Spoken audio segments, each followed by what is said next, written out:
a set of unruly bangs that had to be pinned back and a pair of heavy acrylic-framed glasses that slipped down my nose and were impossible for sports. My gear was cobbled together.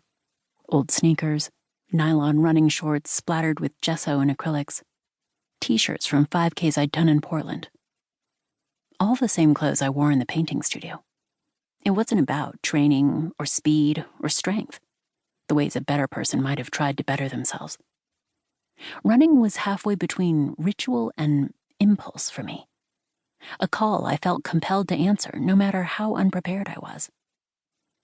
Alone, keeping a jagged pace up College Street, the traffic lights blurred ahead of me in bright primary colors, as if I was seeing them through tears. Or maybe it was just because I didn't have glasses on. None of it felt good. But after a while, it started to feel like nothing. It was this nothing I was after. The moment where the noise of my brain cut out and I crested onto that smooth, high plane of emptiness. Empty of feeling, empty of thought. My body churning out its own high. It was a beautiful place to be, however briefly the feeling lasted. 10 minutes, maybe 15. Once I reached that mark, I kept running until my legs burned. Until something inside me told me it was time to go home. The next day I'd be sore, my calves and thighs aching. I never seemed to run quite far enough for my body to get used to it, the beating of the pavement. But I relished the discomfort in a secret, perverse way. The way I relished the hickeys and bruises that came from hookups and one-night stands. The pain was a way of knowing something had happened, that some kind of alchemy had been performed and left me, I like to imagine, changed. Coming home from a late-night run, I'd immediately feel better. Like the tangles in me had been untangled. Like my whole spirit had been smoothed out. After showering, I'd sit placidly on my lofted bed, hair dripping on my comforter, and retrace my route on Google Maps to learn the night's mileage, working backward to figure out my pace. Comforted to learn the distance I'd come.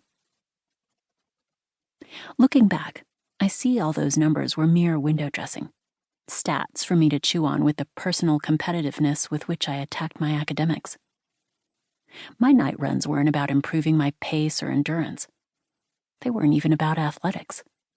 I didn't care about fitness. When I thought about the shape of my body too much, it tipped me into a self-hating spiral. When I ran, I didn't have to learn to love the soreness in my legs. I loved it already, as a sign of what I had done to myself. And I loved having the fierce pride in pushing myself. I never asked where or for whom. I never asked what I was running from, or what I hoped to find. I suspect no runner really loves the act of running, but they all do say they love it. Nothing about running is fun, not in the way I've ever understood fun.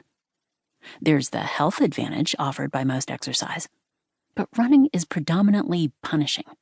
It ruins your knees, wrecks your ankles, and causes shin splints. Running a marathon seems impossible to me. I can't imagine running for more than an hour, let alone 3 or 4. But maybe that's why running has its adherents.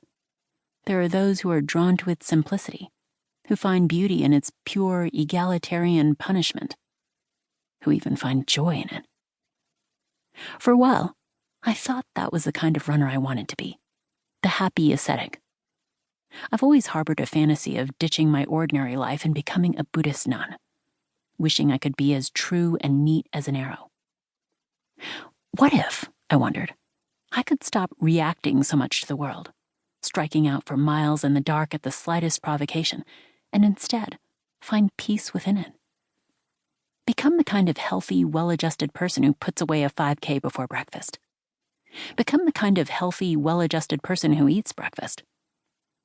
The novelist Haruki Murakami might be this type of long-distance runner's most idealized form, seemingly zen about having completed multiple marathons. You don't have to go any particular place to do it, he wrote in The New Yorker in 2008. As long as you have a pair of running shoes and a good road, you can run to your heart's content.